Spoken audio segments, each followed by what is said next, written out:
You're watching Ringside Wrestling. Hello, ladies and gentlemen.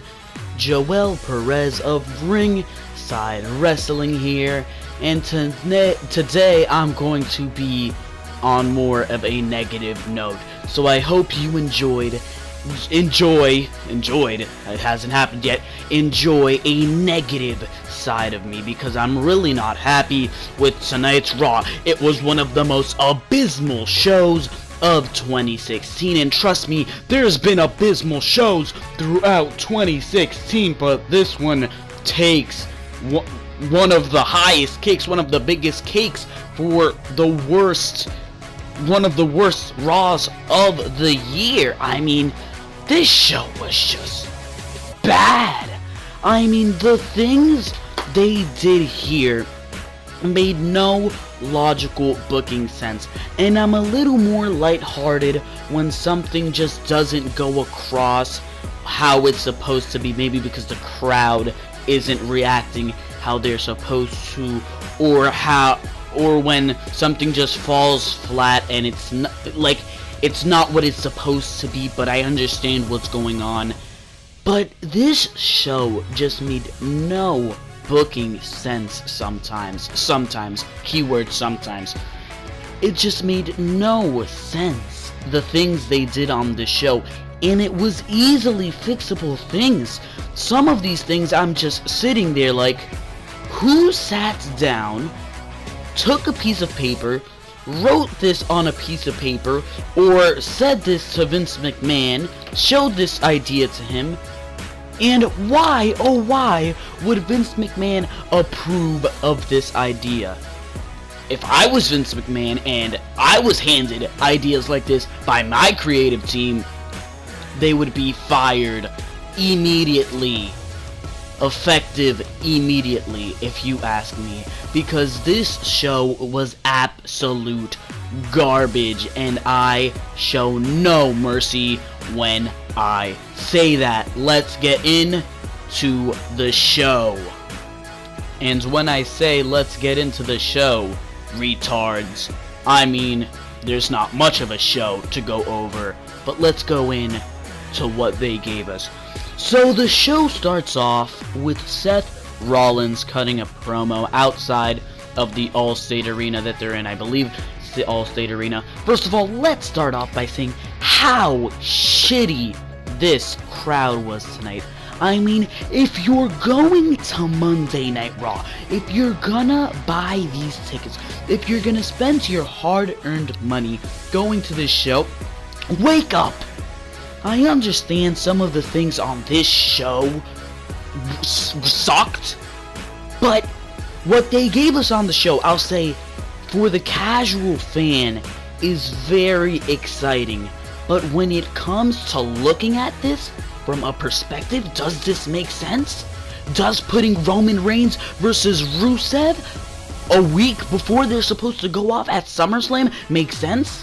Does debuting Finn Balor's Demon on Monday Night Raw make sense? No. Sure, it was exciting stuff, but it was made even less exciting by the fact that this crowd was fucking dead the entire time. Now let's get into the show. So Seth Rollins is cutting a promo. He says he's going to go on a journey to find the Demon King. From there, we cut to Lana and Rusev, who are infuriated that Reigns crashed the wedding celebration that they had last week, which that was absolute shit. Jesus Christ, you want a top 10 list of the worst Monday Night Raw moments?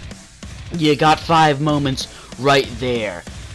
Alright, so he's mad that he crashed their wedding celebration, so there's no Raw until Reigns comes and puts out an apology to Rusev. The crowd starts chanting USA, USA, and this was one of the only moments that they were actually active during the show. Maybe they just fell asleep throughout the show, because in the beginning of the show they were quite active, but I guess they just fell asleep. They wasted their money on good sleep. I guess the people who went to this show said, I need a good night's sleep. I haven't been resting lately. Work has been getting to me. Where should I go? Monday Night Raw. Oh, that's a good place. That's a good place. The heat of Texas has been getting to them. This show took place in Texas, by the way. The heat of Texas has been getting to them lately during this hot summer. They haven't been able to take the heat, so they go to Monday Night Raw. Nice refrigerated building in there, cooled off building, and they take a nap. Hey, the show helped them out because it was boring as fuck anyways.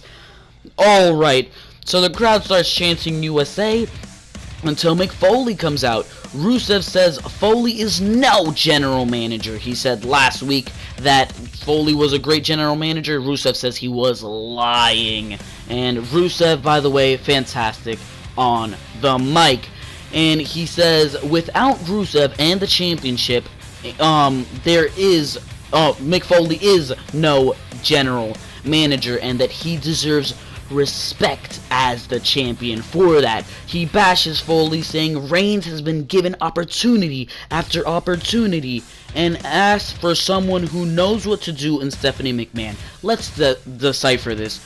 Roman Reigns is a man who's been given opportunity after opportunity, and he doesn't deserve a shot at the United States Championship?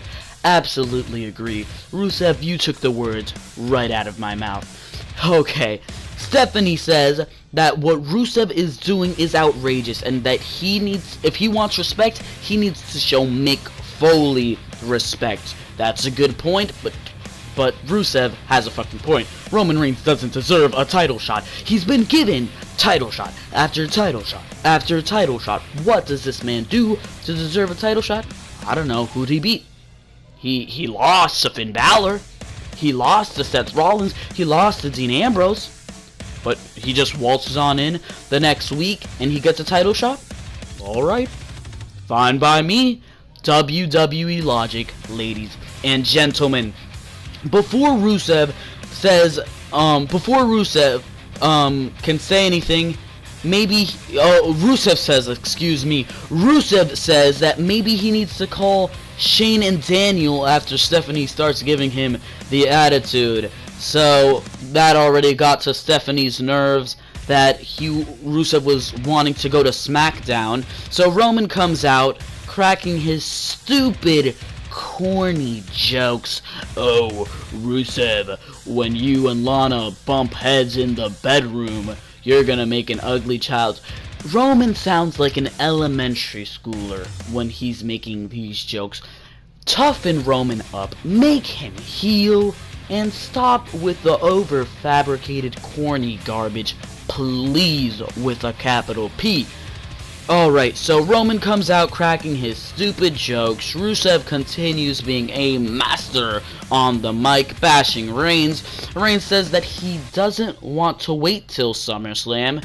And Mick Foley, Jesus, and this is one of the moments where I don't fucking understand what's going on my television. Rusev versus Reigns to defend Lana's honor, since Reigns shoved Lana into a cake last week. Oh, the honor of Lana is so precious. Wow. Nobody cares, and that's not a reason to give a main event caliber match away for free on Raw. So, what a retarded move is what I'm thinking. WWE. What the fuck?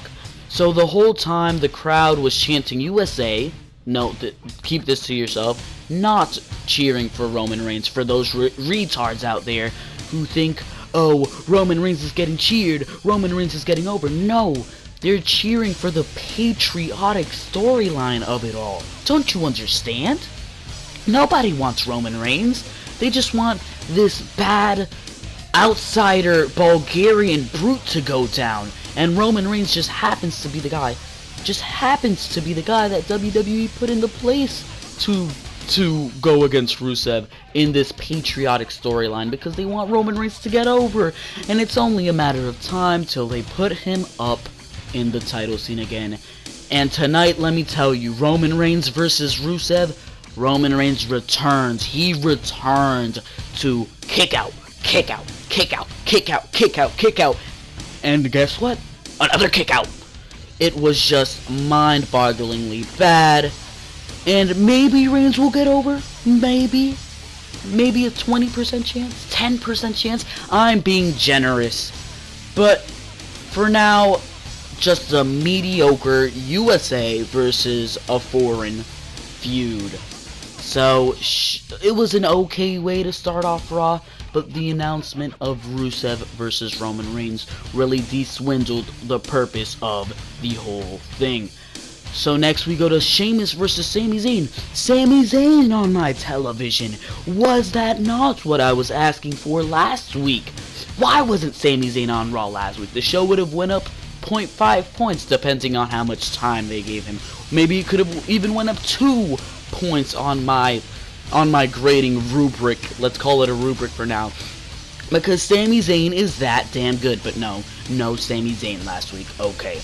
So Sheamus versus Sami Zayn. Sheamus gets interviewed before the match saying he's proved he's better than Cesaro. Sure, he beat you 2 times in the past couple weeks, yet you've proven that you're past and better than Cesaro. Okay, he moved on from that, and he said he'll kick Zayn's head off, what he says about every little guy who he's gonna go in the ring against. So the match starts off in a physical brawl. Cesaro, and I don't know why Cesaro joins in the middle of the match, like a couple minutes after the match started, but whatever. He should have been there from the beginning. So he joins in on the commentary table after a couple minutes. Cole calls, and what the hell? He calls a Blue Thunder Bomb a Michinoku driver. How are you mistaking a Blue Thunder Bomb, the beautiful move that is the Blue Thunder Bomb, with another beautiful move that is the Michinoku driver? The Michinoku driver is a power slam type move, and the Blue Thunder Bomb is a spinning power bomb picked up from the back. Completely different moves. I just don't know, Cole. Sheamus starts, and this is how the match ends. Sheamus starts charging for the bro kick before Cesaro distracts him, and out of nowhere, the haluva kick. And I put my leg up as I'm recording this. I don't know why. Chris Jericho and Kevin Owens get interviewed by, why do I have in my notes, Tom Phillips, where they cut a hilarious promo, the usual, whoever my opponent is gonna get it. Get what? It. It's hilarious every time Jericho does it. Jericho has mastered his craft on the mic. Next, Sheamus and Cesaro have a screaming match backstage before Mick Foley interrupts and announces a Best of 7 series which starts at SummerSlam, and that's very exciting.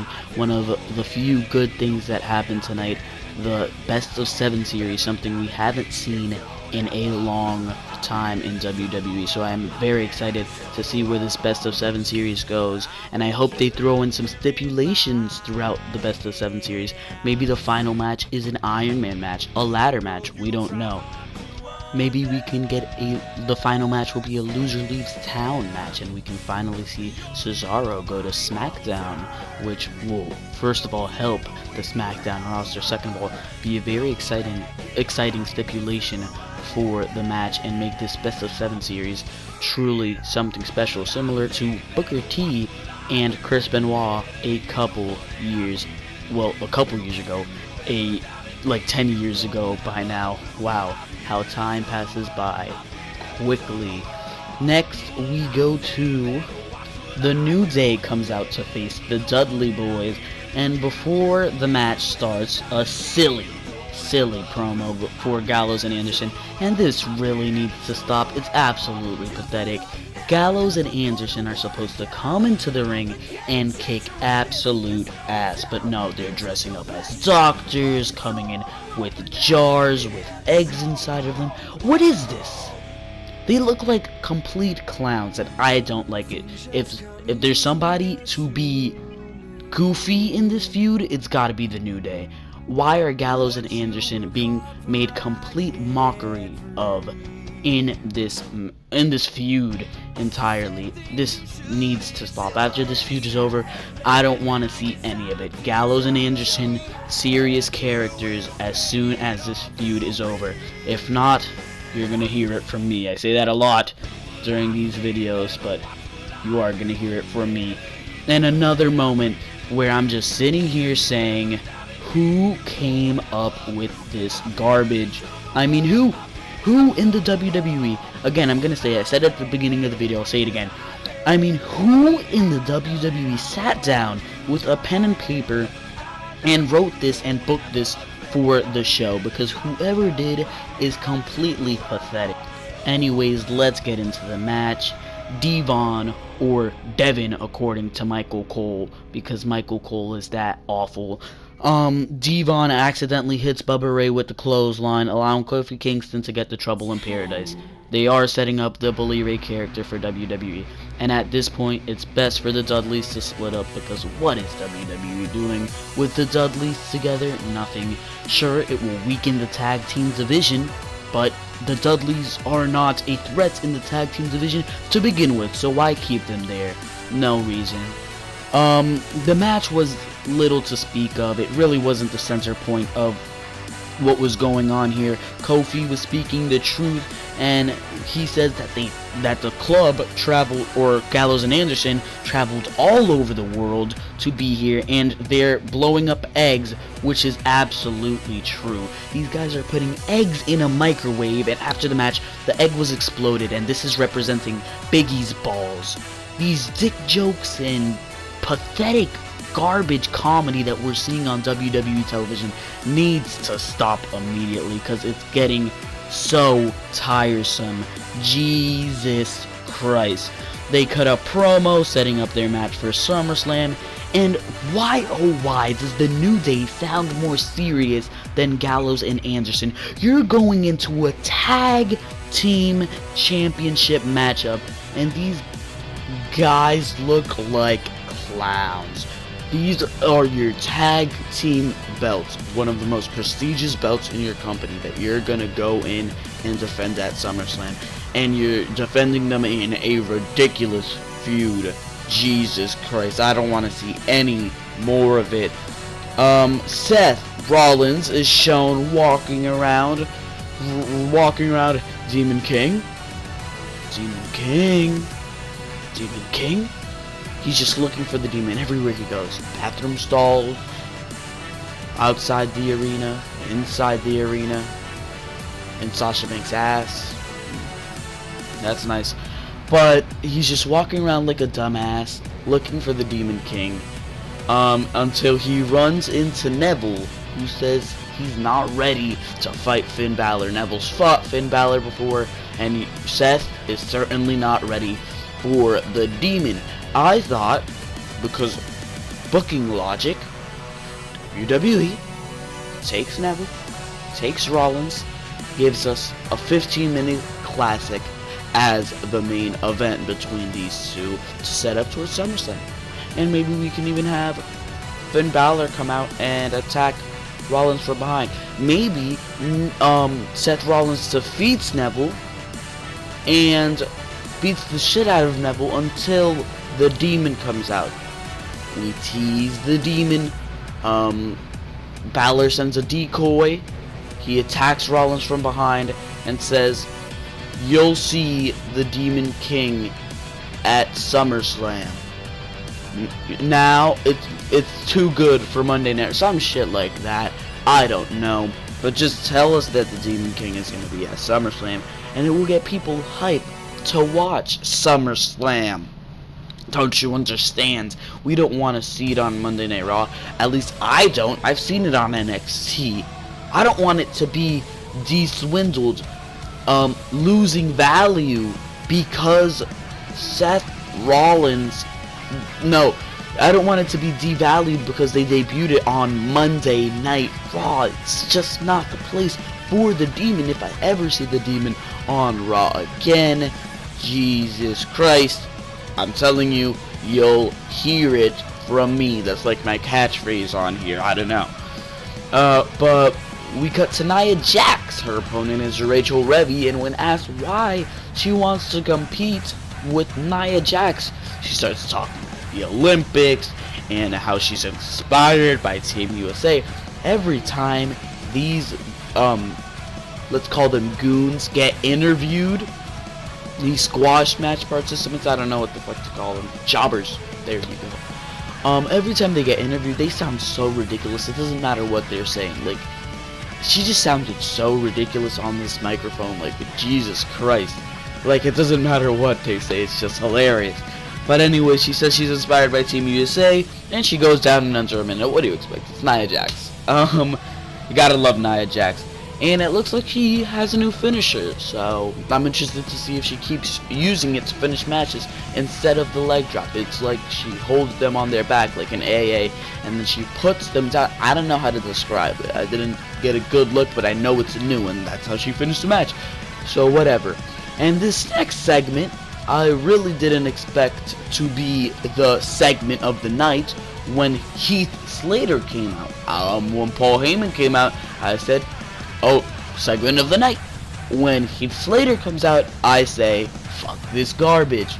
But it was actually a pretty good segment, and the best segment of the night, again, if you're not including Sasha Banks' ass. But Brock Lesnar comes out with Paul Heyman by his side, of course, cause you can't have Brock Lesnar without a piece of Paul Heyman. The crowd chants Suplex City and wakes up for one of the only times in the show. They chant Suplex City, and before Paul Heyman can say anything, Heath Slater comes out. He asks Heyman to be his advocate, and Heyman laughs in his face. He says he has an opportunity to get a Raw contract if he gets in the ring with Brock Lesnar. And why would anybody want to get in the ring with Brock Lesnar? I don't know. Heyman, I'll do your job for you. But you do it way better than me, so no need. He says he has an opportunity to get... Okay, I already read that. Heyman ignores Heath, saying that they are here to sell the match, which I love how Heyman's so realistic when he comes out here. He's like, I'm not here to sell you on... I'm here to sell you on the WWE Network. I'm here to hype you on Randy Orton, but I'm not gonna do that, because the only draw here is Brock Lesnar. Brock Lesnar is the attraction, and I love how Heyman does that. Rate me on my promo skills in the comments if you want, but just amazing how Heyman sells the match. That was certainly one of the highlights of this segment. The other, I don't give a shit about yo kids. It was hilarious. So Heyman ignores Heath, saying that they're here to sell the match. Heath interrupts Heyman, saying that he has kids and he knows he's gonna get his ass kicked, but he needs this Raw contract. Brock takes the mic and says he understands Slater's situation and tells him to step in the ring. Lesnar gets close and says the famous line, I don't give a shit about yo kids. Hilarious. Lesnar says leave, pretty much, or I'll fuck you up. I'll fuck you up, man. Just leave the damn ring. Slater teases leaving before trying to strike, and he goes straight into a clothesline. Various suplexes followed, ended ultimately by an F5. After that, Heyman gets in the ring and cuts a fucking fantastic promo, what we all wanted originally. But it was fun seeing Brock Lesnar beat the shit out of Heath Slater, so we got that. Best segment of the night. Next, Big Cass versus Kevin Owens. Nothing special here, folks, just building towards the match at SummerSlam. This is one of those moments that I'm like, okay, you're building towards SummerSlam, but I just don't care much because it's not anything too exciting. And Big Cass versus Kevin Owens. Enzo and Cass come out, do their normal thing. How you doing? Kevin Owens and Chris Jericho come out. How you doing? Commercial breaks come out. How you doing? As soon as the match starts, these commercial breaks have to stop, man. Oh god, they're so bad. right in the middle of matches. As soon as a match, think about this. Why would a match start and you go straight to commercial? What is the logic in that? Have commercials after matches. The match ends, commercial. A promo ends, commercial. No, maybe 2 promos ends in a row, commercial. Another match, commercial. But no, right in the middle of a match. 2 commercials during a 10-minute match. Why? I mean, entrances, matches, and brawls should not be fragmented via commercial. Jesus Christ. Especially brawls. There was a brawl between Rusev and Roman Reigns, and they went straight to commercial. Sure, they hadn't went to commercial for like 5 minutes. So that's not enough for WWE. They need to go to commercial every 5 fucking minutes, right? But I don't get it. So the match ends via DQ when Jericho interferes. Just nothing special here. Normal, what you would expect from Big Cass. Big guy attitude. Owens gets some offense in there. But Jericho and Owens go out on top towards SummerSlam. Probably meaning Enzo and Cass will go over, which they should. Brooklyn, their hometown. Anyways, Roman Reigns gets interviewed, and he doesn't really say anything. He just says his usual, "I'm Roman Reigns. I'm a tough guy. You're a bad guy, so you suck." Yep, that's what Roman Reigns does. But before getting attacked by Rusev, brutally, and Rusev, when this man is attacking you, he looks like a vicious monster. Jesus, and I wish the attack would have incapacitated Roman Reigns, so the match, that non-title match for the United States Championship never would have happened, which would make more sense than giving away the match a week before on free television. So thank you, WWE. An hour and a half in by this point, and I was bored to tears. So that just shows how shitty this Monday Night Raw is, because fuck 3 hours, I can't even handle an hour and a half. Next we have the primetime players. What? Why am I reading that? Why? Tell me. The primetime players, it's 2016, and I'm reading the primetime players versus the Shining Stars. Shining Stars shouldn't even be a group. They're horrible. But the primetime players? Where'd this come from? Just last week, I don't know if I have dementia or something, but just last week, primetime players, Darren Young, Titus O'Neil, they were fighting each other in that ring. I don't know. I don't know if I'm wrong. Am I crazy? Am I seeing things?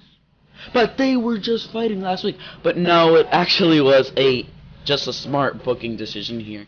Oh, that's rare. It was just to progress the storyline. It was Titus O'Neil who made it seem like he wanted to reform the primetime players. But this is what's so stupid about it. Darren Young just agrees. Bob Backlund just agreed. But Backlund, a couple weeks ago, was having a screaming match to the death with Titus O'Neil. Titus O'Neil said, "Old man, I'll whip your ass." That's exactly what he said. And yet they show a backstage segment of O'Neil being like, "Oh, I'm warming up on the idea of a primetime players." And they just agree. They're not going to have any precaution. They're not going to say, maybe that's not a good idea. Titus hasn't been the same recently. He's not the old Titus, but no. By the end of the match, Clash of the Titus 2, Darren Young in the middle of the ring as they're about to win, giving the Shining Stars the victory. So, I thought WWE was just desperate for tag teams, that they were forming the primetime players out of nowhere, so their tag team division could get deeper. And the primetime players were a viable tag team, but I spoke too soon, and it's just to advance their storyline. I should have seen through that. Stupid me. Jinder Mahal versus Neville. What do I have to say about this match? First of all, glorified squash match, of course. And this match is to all you retards who were excited about Jinder Mahal's debut and win of the contract against Heath Slater. These motherfuckers are on Twitter and they're like, "Oh shit, I'm so excited. Jinder Mahal wins a contract." You sound pathetic. Look, this match, go watch this match. This match will show you what WWE truly thinks about Jinder Mahal. So, for those retards out there who are so excited about Jinder Mahal, you can go fuck yourself, because that's what WWE thinks of Jinder Mahal. Neville gets the win in what, 3-4 minutes? It was an impressive match while it's going, and this is another match squandered. There were a lot of these matches tonight squandered by the fact that there was no time. Why? Commercial breaks, too many promos that go on too long. I mean, it's just pathetic garbage, and you could be giving these guys 10-15 minute matches, especially on a show you need to fill 3 hours with half a roster, and you're not letting these guys go in the ring? Kidding me? Oh my god. WWE, where's your logic? Backstage segment where it's announced that Jon Stewart will be a special guest at SummerSlam. Oh my god. Kill me now. Point the gun to my head, because fuck a Jon Stewart. A special guest at something, Jesus Christ. What the fuck? Why do we need these bullshit celebrities who probably know nothing about the WWE? I don't care how much Jon Stewart says he knows about the WWE, he probably knows jack shit. Why do we need these stupid celebrities coming to SummerSlam? It's just bullshit, and nobody wants to see it. It's gonna be one less segment to be excited for SummerSlam. I don't know how many is that tonight. They squandered Roman versus Rusev. They squandered the Demon King. They squandered pretty much the entire Seth Rollins versus Finn Balor match, if you ask me. And Jon Stewart.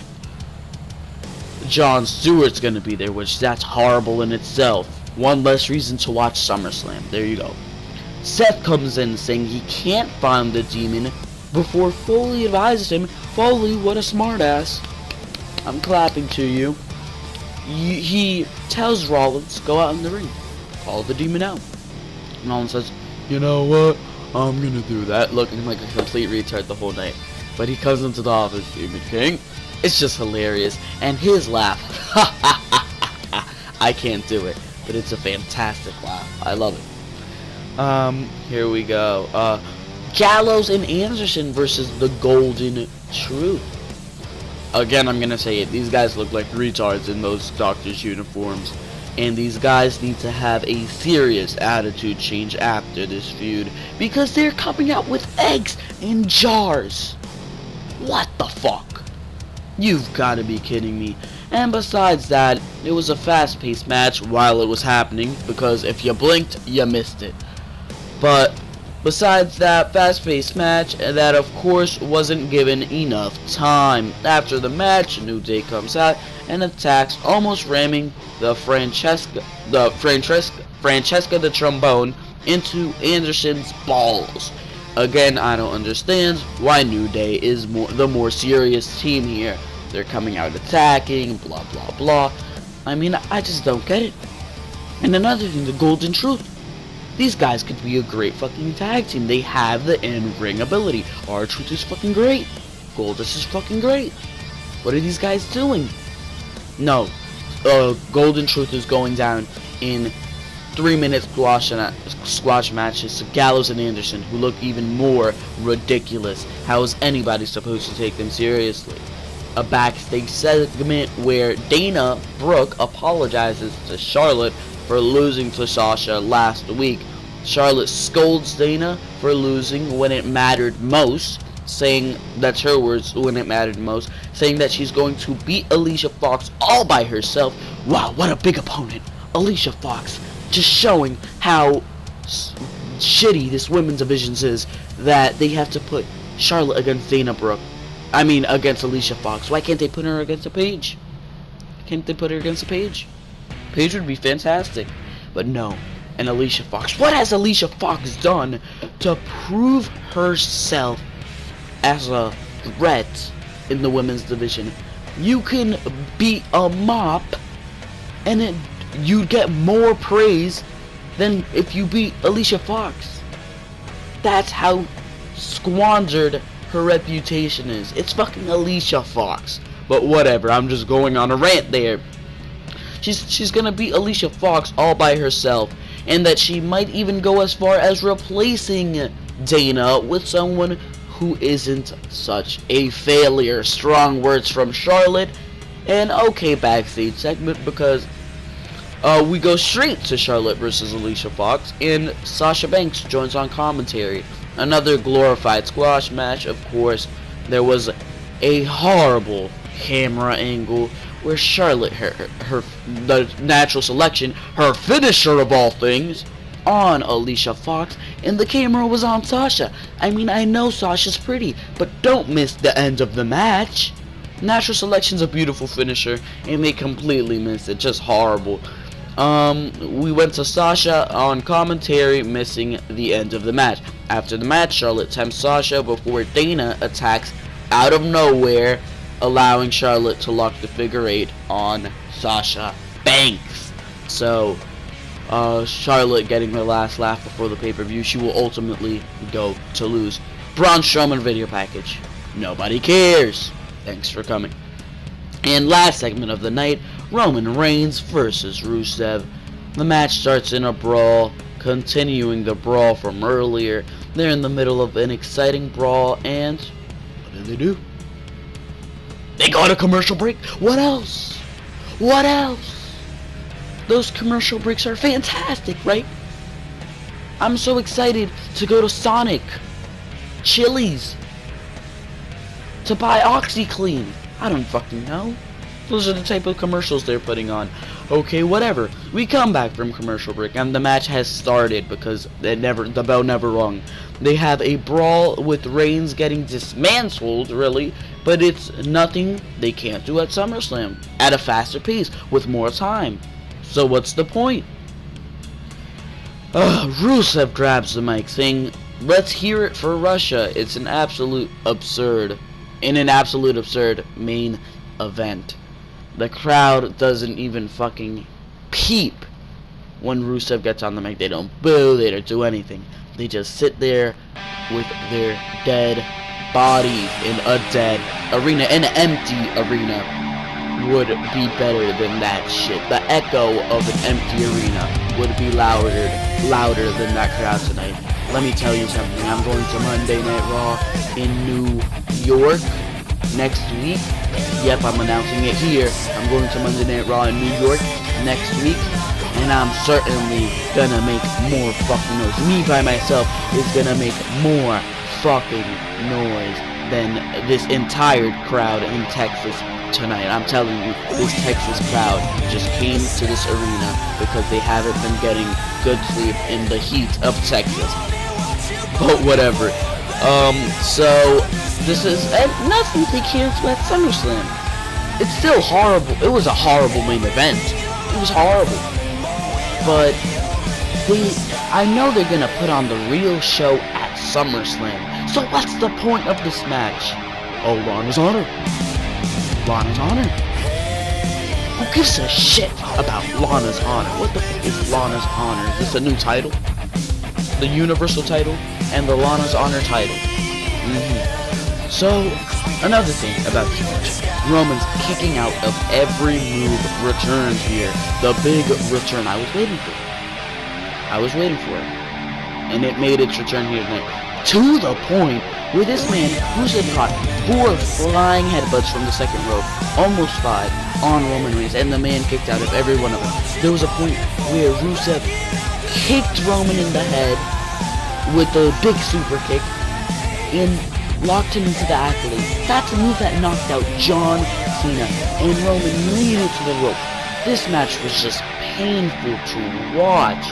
Jesus Christ, he escapes the accolade. What? Who escapes the accolade to begin with? Who escapes the accolade after being kicked in the back of the head? I don't fucking know. And the end of the match, Reigns wins with the fucking spear. He does his normal routine. One of the worst go-home shows of 2016 of all time, if you want to. What an abysmal show, but for now, this has been Joel Perez of Ringside Wrestling. Stay tuned for all the stuff I'm going to be uploading throughout the week. It's going to be a busy week building up to SummerSlam, and I will be at Monday Night Raw on August 22nd. So, the review will come late that night. I'm warning you right now. But for now, go check out the other content. I'm uploading SummerSlam preview matches. Just uploaded Roman Reigns versus Rusev. Absolute great match.